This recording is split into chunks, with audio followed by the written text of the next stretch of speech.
Okay, good morning, everybody, and welcome to the Schiller Institute webcast with Helga Zepp-LaRouche. And I think we'll just get right into it. We have a quite amazing situation in the world, very turbulent, very gut-wrenching. You have the promise of the Alaska summit, which continues to unfold with various freakouts from neocons like John Bolton and Max Boot and others. Then we have the horrific situation in Gaza, which has to be addressed and is making many people who are conscience stricken by this feel powerless. And then we have, which I think we'll start with, we had hearings yesterday in the United Nations Security Council at the request of the Russian Federation because someone has now been arrested in Italy, Sergei Kuznetsov, his name is, who supposedly somehow masterminded the blowing up of the Nord Stream pipelines 80 meters below the surface of the ocean from a 15-meter long yacht with a small group of people. And for some reason, people in the Russian Federation and many elsewhere did not really feel this was credible. So, Helga, why do you think this is coming up? What do you think is the significance of this? And what was your impression of the dialogue yesterday on the Security Council? Well, I actually made an effort to watch the entire UN Security Council meeting because I wanted to really see what would come out of it. Because, concerning your first question, why this revelation now about the so-called Ukrainian mastermind, Sergei Kuznetsov, the timing is still a big question in my mind because there must be something, why come out with this cover up now? Anyway, that remains for the time being unanswered. But it was obviously a reason why Mr. Polyansky, Russian ambassador at the United Nations, spoke first, and he demanded, that there would be a honest and transparent explanation by essentially Germany, because the ball is now in their court. And but then the way how this hearing or the session unfolded was quite disconcerting because, the American basically said, look, Mr. Trump is only concentrated on the peaceful ending of the Ukraine war, and you from Russia, you should be concerned about the same thing. Now that was a Say, because it was so snotty and outrageous. Why are you bringing this up again? Like this is irrelevant. You're wasting everybody's time. And several of the nations pointed out this is a major attack on international infrastructure. Anyone in their right mind would be concerned if there's a precedent set that nothing is done. Although the American did stop short of calling the Russians hypocrites, but I'm sorry, please go on. I was equally very upset by it's just outrageous, the arrogance of this little twerp there representing the United States. Go ahead. I just think that he must be somehow a leftover from the Biden administration diplomatic period, because you would think that, especially because President Trump is trying to end the Ukraine war and get a normalization of the relations with Russia, and this is a big thorn in the in the flesh of everybody who is not not in favor of dictatorship, because obviously this is state terrorism. This has been named like that by the Chinese, for example. The Chinese representative was the only other one who said that because of the importance of it, it is required to have a complete, investigation and transparency. Who did that, why, and so forth. But all the others, the Danish was ridiculous, the French was ridiculous, I think the British and the Greek, they all covered up and said we have full trust in the investigation by the German authorities. Now that is, far-fetched statement, because, for 3 years, the German investigation has produced absolutely nothing credible, and they have not revealed any of their findings. They have not allowed Russia to be involved in the investigation when they have been the main, apart from Germany naturally, but it was a Russian pipeline, a Russian built pipeline. It was Russian gas which was supposed to be delivered through it. So the whole thing stinks to high heaven. And I'm pretty sure that experts from many countries who are already laughing their head off, about this story that this private little boat should have been conducting such a very complicated operation. I'm sure they will speak out. So I don't think that this is the end of it, because the stakes are just too high. I mean, look at what's happening in Germany right now. You have in Germany, the economic bottom is falling out. The recent figures about the economic collapse in all sectors, in the auto sector, in the machine tool sector, in gastronomy, in agriculture, in wine growing, in all fields of German industry and agriculture, they are collapsing. They're saying that the collapse of the firms is like flies falling dead from the wall. These are formulations of the German media today. And why is that? Because of the sabotage of the pipeline in the Baltic Sea, because that was, basically the beginning when the sabotage of inexpensive gas delivery from Russia began. Even if Putin afterwards offered to immediately repair Nord Stream 2 and resume the cheap gas deliveries, this was rejected by Germany under pressure from the EU and naturally at the time the Biden administration. So now we are importing LNG from the United States, which is 3 to 4 times more expensive than the previous energy coming from Russia. And naturally, this filters down on making the production cost of everything so much more expensive. So I think this will remain an issue, because I'm quite curious what kind of evidence they will produce with this Mr. Kuznetsov. But this is not believable, and it is not being believed by any experts that it could have been done with a tiny sail yard, diving in 80-meter steps. I mean, it's just ridiculous. Absolutely. And I think also the point that the Chinese make, which I think was also Polyansky's point and is very important for the world, because it sets a precedent.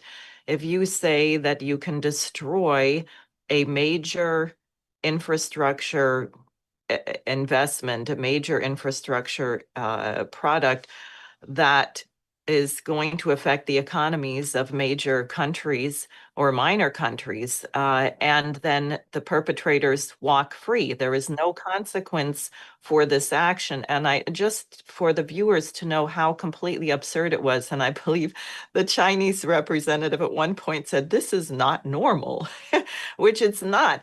Denmark concluded, and I think it was Denmark, Sweden, and Germany. Denmark concluded absolutely it was sabotage.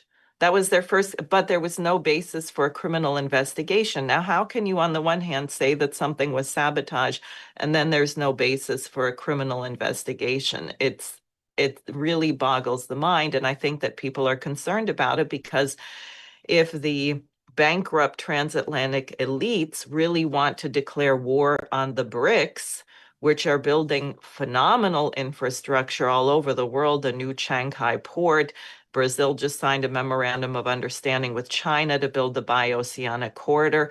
Clearly, any nation involved in making an investment in major transnational projects of cooperation and collaboration should be very concerned if nobody is ever brought to justice for this crime. Yeah, obviously. So, I think, as I said, it will not be the last word in the story. And I just wait that sometimes some whistleblowers come up and, reveal the story. There are so many unbelievable cover-ups and lies and distortions that the number of whistleblowers hopefully will grow exponentially. And maybe if sooner or later in the future somebody creates a party of whistleblowers, they will gain the majority of the world, because people are sick and tired of being lied to all the time.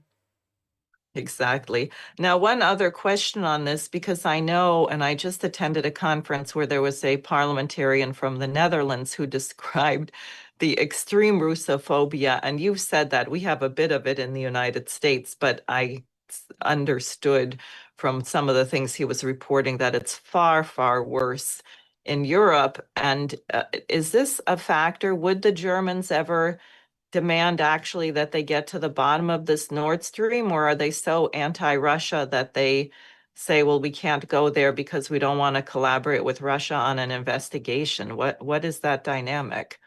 Well, I think there is a big difference between East Germany and West Germany. West Germany, which was the Federal Republic of Germany in the post-war period, they are much more indoctrinated by NATO narratives, and they're much more credible and credulous for these stories. In the East, it's very different, because people in East Germany, which used to be the GDR, they grew up as part of the Soviet Union. They have a very different picture of Putin. They don't believe these stories, and they also trained a little bit more to look through propaganda. So there you have right now a great unwillingness to swallow this story. And given the fact that they are also going bankrupt, many communities, many communes, cities, villages, they all go bankrupt. I think, there was I don't want to give too much credibility to this, but there was an interview just a couple of days ago with a British person called David Bates. I think he's some kind of a sociologist. And he said that he thinks that all the preconditions for a future civil war in Germany are there.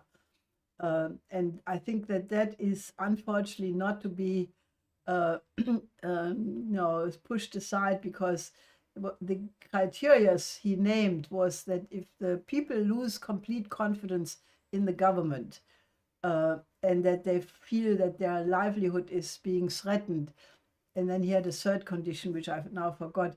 But that's all what's happening in Germany, and I'm really concerned. This is the condition of the entire West, because if you look at France, Prime Minister Bayrou just called for a no confidence vote on the 8th of September, which happens to be the birthday of my late husband, Lyndon LaRouche, where, it is quite possible that, he will lose it. And then Macron is only a couple of choices, like, dissolving the National Assembly, going for a new parliament election, or resigning as a president, or trying to replace the Bayrou with a acceptable prime minister, which is extremely unlikely, because between the right and the left, I don't think you can find a compromise under these conditions. Also, all over France, there were demonstrations against this already. There is a revival of the Yellow Vest movement, that is people who do not belong to any particular party, but who are just completely against the sellout on the part of the government. And I'm quite certain that in many European countries, this condition is emerging, simply because, if you look at this guy Merz, he's only in government for a little bit more than 3 months. And he promised big time, he will bring the German economy in order.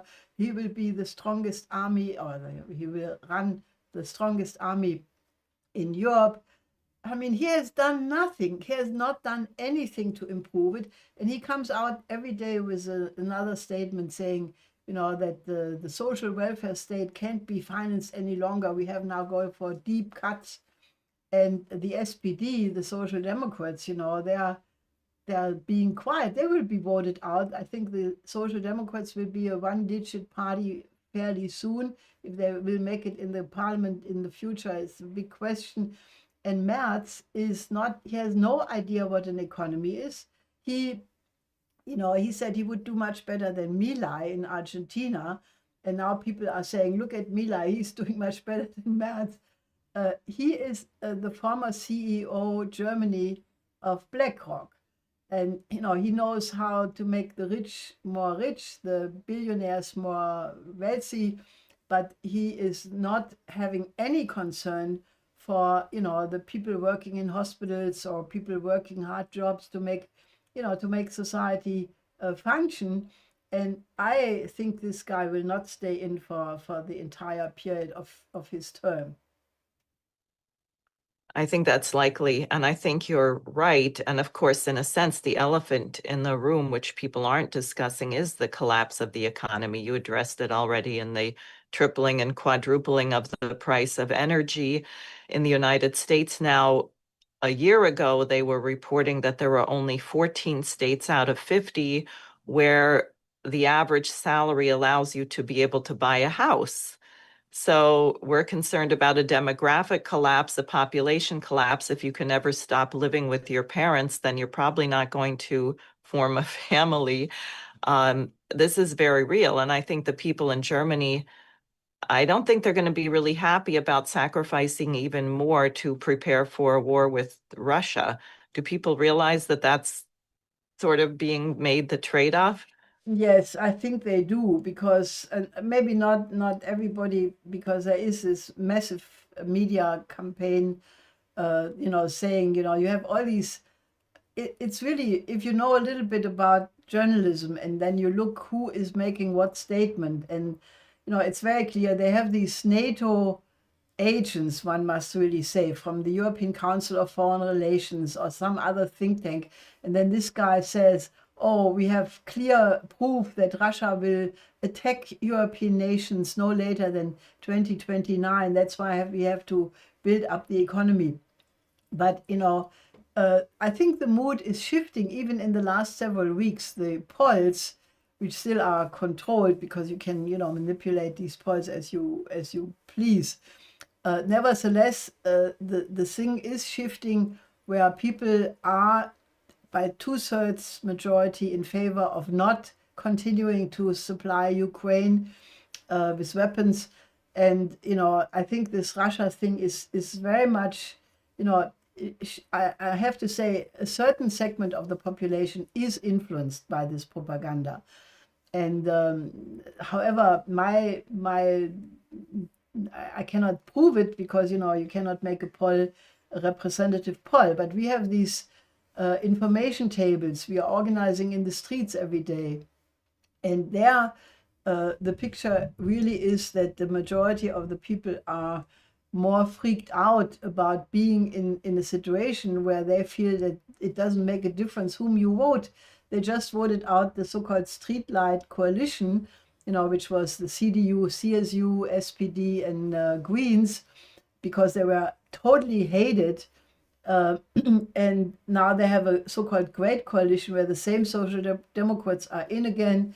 And what does this new government do? It makes more of the same what the previous government did. So I think the dangerous thing is that there is a loss of trust in the institutions. Democracy becomes a joke. People say, what democracy?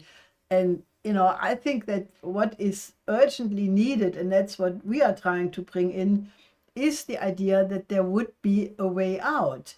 Because if I have studied the period in the 30s, going into the Nazi period, the key characteristic of the 20s and the 30s was cultural pessimism. And that's a very dangerous thing. In the 20s and the 30s, you had, the lost First War, the Versailles Treaty, which imposed brutal austerity on Germany and forced Germany to pay reparations way beyond anything the economy could produce. So it led to a hyperinflation in 23, which is, by the way, exactly what we are looking at again. Because if you try to pay the debt, the over-indebted countries like the United States, like France, like other countries in Europe, by printing money or creating cryptocurrencies or creating, bitcoins and, basically money which is privately created, we are looking at a potential repeat of 23, only this time not in one country, but all over the Western world.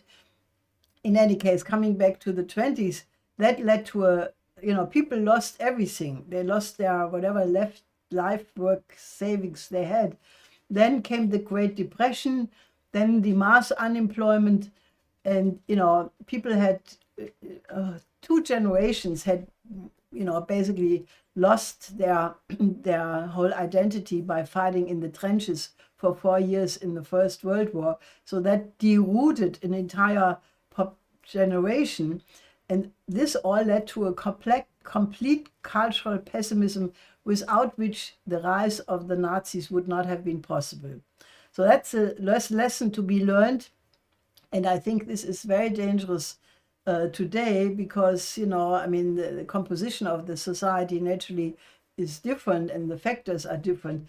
But if you have right now a collapse of the economic system and a blowout of the financial system, I think that, we could end up in a huge civilizational crisis, and I'm very concerned, by the way, about Trump deploying the National Guard in American cities.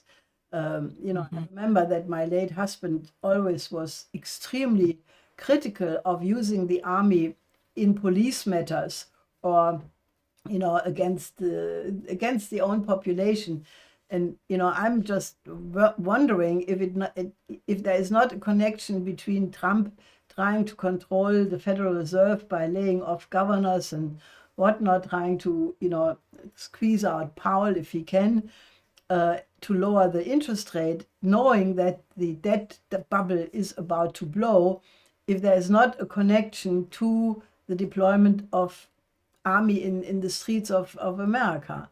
Now, I'm just raising it, but anybody who is watching this should be extremely concerned about it.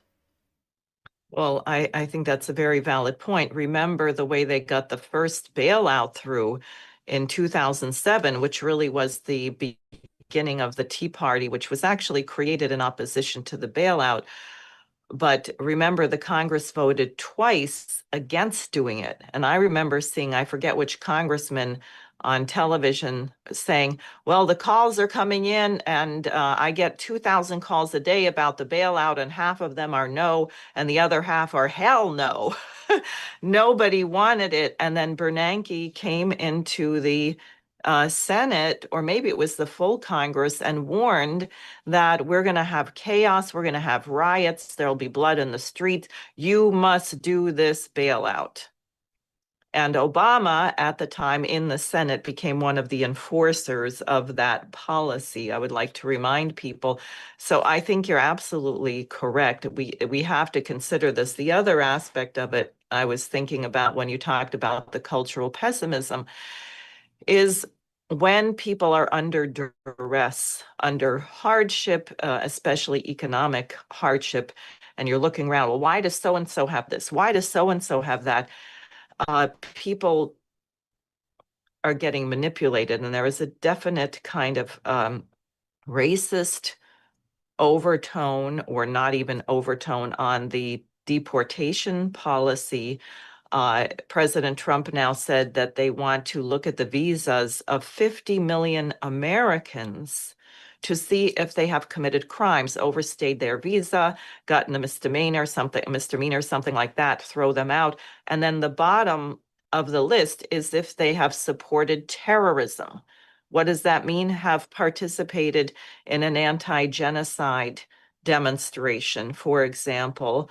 So you have this, and we already know that the deploying all these people on ICE with quotas. So instead of doing something which, many Americans, I think, had a legitimate concern about people coming into the country not being vetted.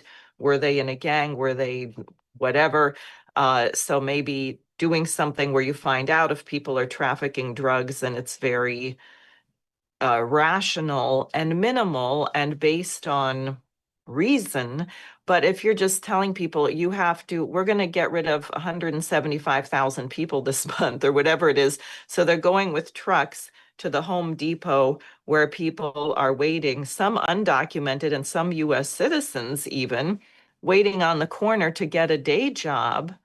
These are hardworking people who are not committing any crimes, who are trying to raise a family, trying to support themselves. You're locking them up, and then suddenly you have no workforce.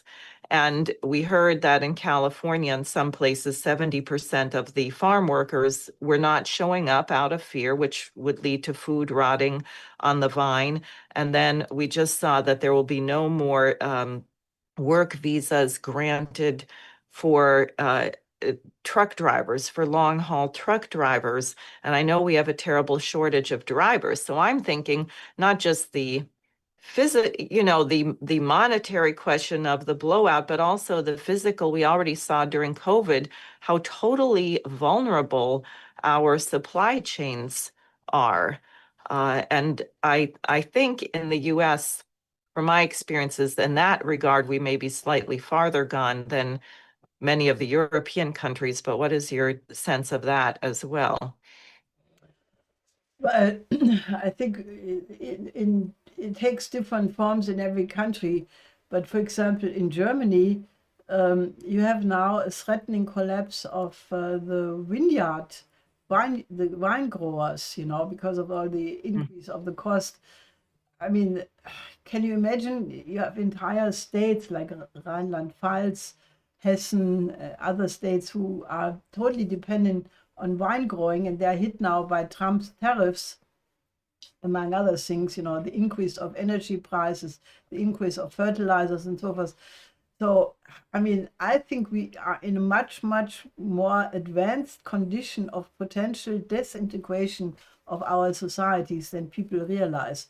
And that's why we have to really make a big push to get to an alternative. And that is, we have to get, America and the Western European countries to cooperate with the global South.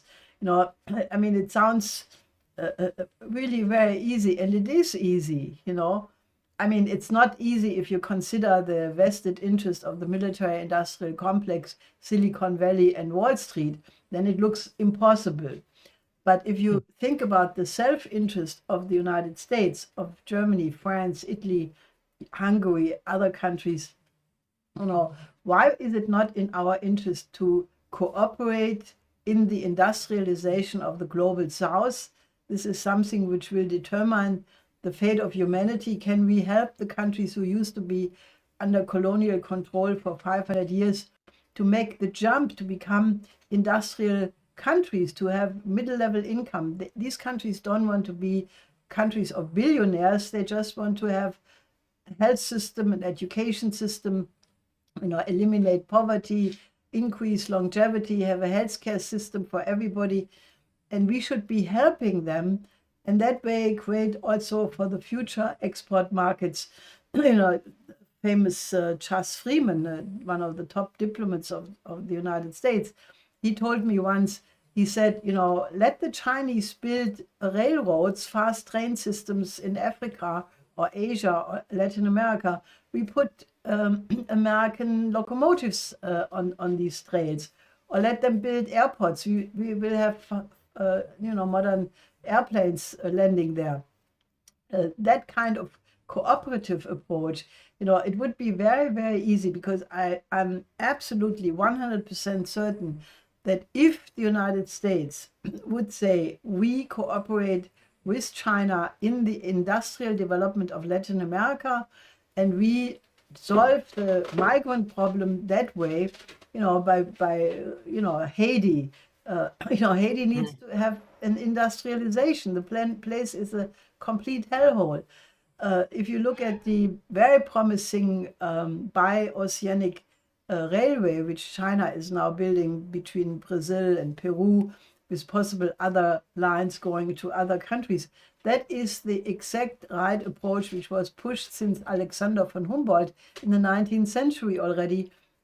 And if the United States would not say, we have to keep China out of our backyard by all means, but would say, you know, the requirements to industrialize the Americas, South America, Central America, and then, you know, rebuild the infrastructure in the United States, then connect Alaska with Siberia through the Bering Strait Tunnel, and that way we build fast trains from the southern tip of Argentina and Chile all the way up through the Latin America, Central America, North America, Canada, Alaska, into Eurasia.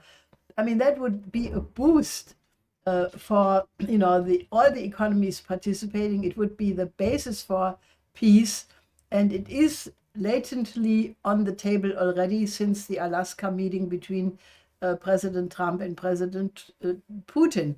So why not go with that and take a completely different, I mean, Lyndon LaRouche always used to say, you know, let's retool those parts of the economy which are not productive. Like in 2005, it was the auto sector, but you can apply the same to the military industrial complex, because, you know, these are all, you know, industry sectors which could produce something useful.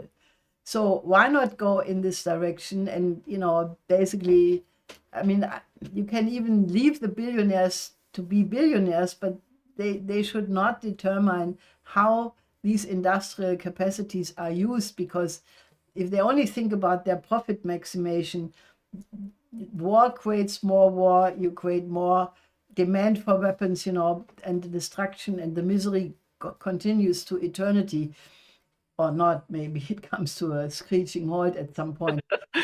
Right. No, but I really think we need a mass movement of people who say we want a different economic policy. And I think it really requires that people who are there in, you know, in city councils, in state legislators, in governor positions, in agricultural corporations, in, you know, all kinds of institutions, that they have to get together and make sure that the course of America and European countries is going in a different direction. I think that's absolutely right. And obviously, if people knew they had a choice of growing up, having your children become rocket scientists or classical violinists, own a home, raise a family, make a contribution to future generations, or starving to death as a debt slave with 15 people living in the same living room with you, you know, it would be obvious. And I think we have to get this message to people that that is what's going on. I was very struck by President Putin's remarks on the 80th anniversary of the founding of the Russian nuclear program, Rosatom, and the National Nuclear Research or Association of Physicists, where he talked to these people who were very young, and said, we are going to develop thermonuclear fusion. We need it for energy. We are going to build a nuclear power plant on the moon. And I was thinking about Kennedy and the space program here, where when we went to the moon during the Apollo program, I believe the average age at mission control in Houston was 27. So you have people today, oh, the young people, they don't want to work. Well, create an economy that has a mission, and you will find young people lining up in droves to be part of it. Since we're talking about these matters, do you want to say anything about, I mean, there are three major international events occurring right at the end of August, early September: the Shanghai Cooperation Organization meeting in China, the Beijing September 3rd observation commemoration of the defeat of militarist Japan, and then the Vladivostok Eastern European Economic Forum. And I think these definitely are a potential for getting this shift. Some of our viewers may know that we have this appeal out essentially to President Xi Jinping to invite President Trump to this September 3rd commemoration on, you know, the end of the Second World War in the Pacific. Now, I don't know if this will happen because, one very knowledgeable contact told us that he thinks, that it will not happen because President Trump would be surrounded by so many people who would try to prevent it. Now, I don't know if Trump has the courage, the vision, the temperament to take on, those people who would prevent him from going there. He has done a little bit of it with Tulsi Gabbard, going after some of the people, but it's not consistent yet. So this summit will take place, and I think it will be an eye-opener for the world. Putin will be there for sure. I think Trump should go. I think that would be a historic game changer. He could outflank all of his opponents, both inside the United States and elsewhere. But let's see. So that will be big because China will demonstrate its modern armament, weapon systems which have never been shown before. So that will be a big shock to many people. I have read some articles of the kinds of systems they will portray there. Then, you will have the SCO meeting even before, the Shanghai Cooperation Organization. And there you will have probably, in all likelihood, a meeting between Xi Jinping and Prime Minister Modi. And that will be a shocker because, President Trump may get the Peace Nobel Prize, maybe for bringing China and India together through his tariff policy. I'm now kidding. But, I think it is very important that India has just, I think today the 50% tariffs will go into effect against India. Now that ruins completely the policy to pull India into a Pacific strategy to counter China, which was obviously the policy of Obama with Pivot Asia, with Biden, and which was continued by Trump. So that, I think, is out now because India, under the pressure of the tariff policy, has reasserted its non-aligned tradition. And they are strong enough, they're the largest democracy. They have 1.4 plus billion people. They had growth rates of 6, 7, 8% in the last period. They're soon bypassing China in terms of population growth, or growth already, but population numbers. So that you can't push around a country of the size of India, especially when you evoke the sense of national sovereignty and non-aligned tradition. So that has happened. So that's a big change, and I'm quite confident that this meeting between Modi and Xi Jinping will be an eye-opener for the rest of the world as well. And then actually you have the Vladivostok East Economic Forum, where you will have the development of the Arctic on the table. And, one can only hope that a lot of American firms will go there because there will be a lot of firms from the global south. Russia has invited many countries to participate because the potential economic chances of the Far East are huge. This can be the beginning of a whole new industrial revolution because you find all the elements of the periodic table in the Far East, in Siberia, in part under Arctic conditions. So, and Putin has said that the whole focus of Russia will be on the development of the Far East because of the incredible wealth which is dormant there. So, one can only hope that economic calculations are, overcoming geopolitical calculations, because it would be in the economic interest of every country to participate in that. And I'm sure that these three meetings or these three events will, in the next several weeks, be so clear to the rest of the world that the shift to Asia has already occurred. And the best we can do in the United States and in Europe is to align with that rather than trying to defeat it. I think that's very sound advice. And I think the people would be much happier if we had a future. Now, on the horror side of what this disintegration of the transatlantic system looks like, we have this leftover legacy of the geopolitics, the situation between Israel, Palestine, the starvation now crossed into famine, the continued bombing. Nobody knows how many Palestinians actually have been killed. Estimates are hundreds of thousands. And now Netanyahu has decided that, well, they already started the invasion of Gaza City, as we know. They just did that double tap strike, killing doctors and journalists at the hospital. Trump apparently is having a meeting today with Steve Witkoff saying they're going to bring it to an end. They may end it by the end of the year, which I really think is a sick joke. And I know you've been in discussions with Richard Falk, among others, about the United Nations, the Uniting for Peace and the Resolution 377. What do you have to tell people about that? We have every Friday the IPC, the International Peace Coalition meeting, to which I invite all of you, because we have to build it up to a very, very strong international force to mobilize for uniting for peace, to move. The UN General Assembly will start around the 9th of September.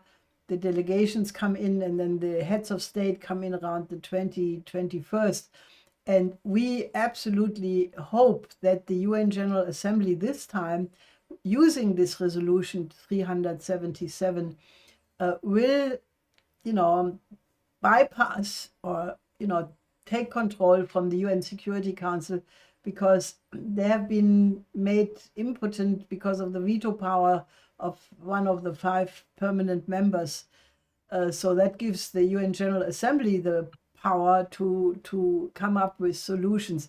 And the best solution I know, because the idea of sending an army there to free the Palestinians under the present conditions, in my view, would not work, because you would end up in a military confrontation with the IDF, and in the worst case, backed by the United States. So where would that go? I mean, that would be it just does not work. I mean, I think the best idea would be to create a very sizable, large blue helmet UN force, which would be preferably deployed all around Israel, all around Gaza, to demonstrate that the majority of the world does not condone this genocide. And it would demonstrate how isolated Israel really is.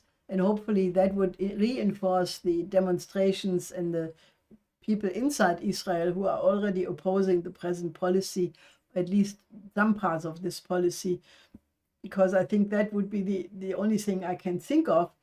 And depending how strong such a motion would be, I think it could change the situation. So please join the IPC on Friday and help us to deploy all the international forces to that end.